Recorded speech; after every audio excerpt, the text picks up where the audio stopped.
Crystal Palace 1, Manchester United 1. Finally, United dropped points after the World Cup. I'm joined by Andy Tate. Just first thoughts on that result? Just a little bit disappointing. It's football. It's the way it goes. Because if you look at a few weeks ago, Man City winning 1-0, piece of skill. Got a point for Everton. Free kick, piece of skill. Got a point for Crystal Palace tonight. A piece of skill from Wan-Bissaka. Stopped us losing. All of it. Yeah. So it's just the way football is. We've been on... You telling me after Brentford we would be on at this point in time, I'd snap your arm off. We go again. It's not a big deal. I'm not worried. Seriously. People like going giddy now. You even hear the commentators. Alan Smith, he was absolute giddy with it. What a tosser. You know what I mean? What a total tosser. Absolute... whatever. You know what I mean? I like that because...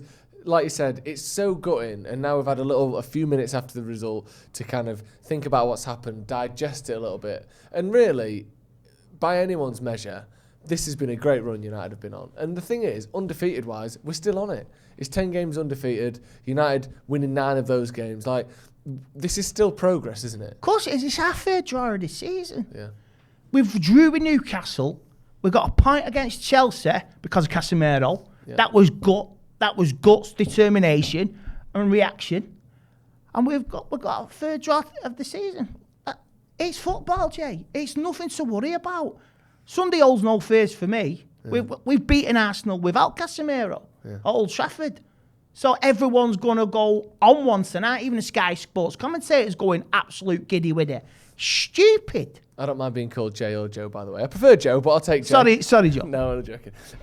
Just into some of the specifics then. So Casemiro is obviously the main talking point. So let's start with that. Out for the Arsenal game.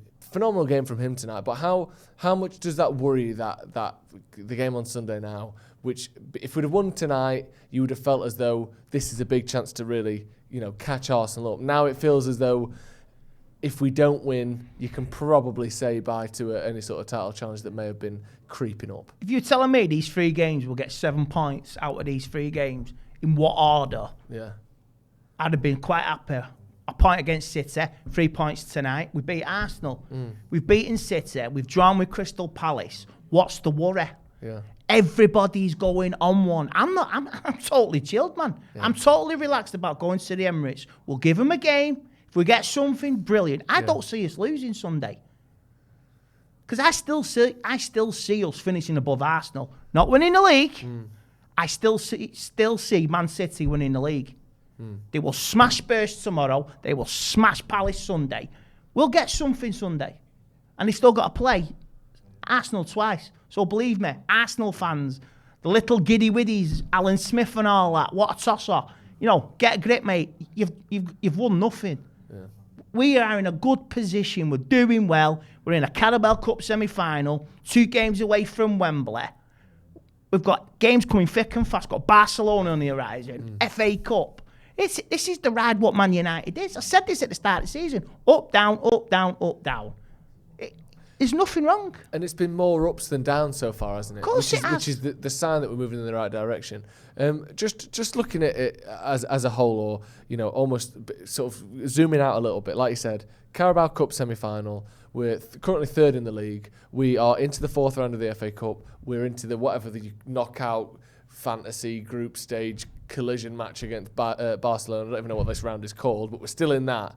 We're still fighting on 4 fronts, and we look favourites for the League Cup. Like, do you feel like the key for this season will be how we bounce back from these games? Because we're not going to win every game. We're not good enough to do that. Of course we're not. But we can't let this game turn into 2 games, turn into 3 games, turn into you're out of the FA Cup, you're out of the league. We need to snap back at some point. No, even if we were to drop points against Arsenal, a draw wouldn't be a bad result there.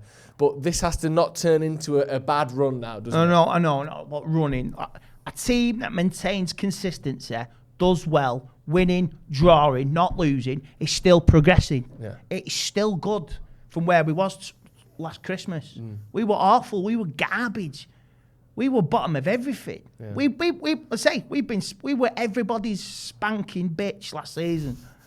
You know what I mean? Spanking bitch. And look at us. We've beaten Arsenal. We've done Liverpool. We've done Man City. We've done Spurs. Drew with Chelsea. Yeah. What's the fucking problem? Yeah. I love it. I absolutely love it. Every time we have a chat at the minute after the game, stuff Arsenal. You are making me feel great. We're going to go to the Emirates on Sunday, raid the armory, strap a nuke, and fucking launch him into fucking space. Right, that's going to be all from us. Thank you so much, Andy, for joining me. Always making me feel better after these games at the minute, even when we drop points. Thank you. Make sure you check out Andy on Instagram and make sure you check him out on Stretford Paddock as well. Thank you for joining us. Hit subscribe to the channel if you haven't already, and we'll see you in a bit.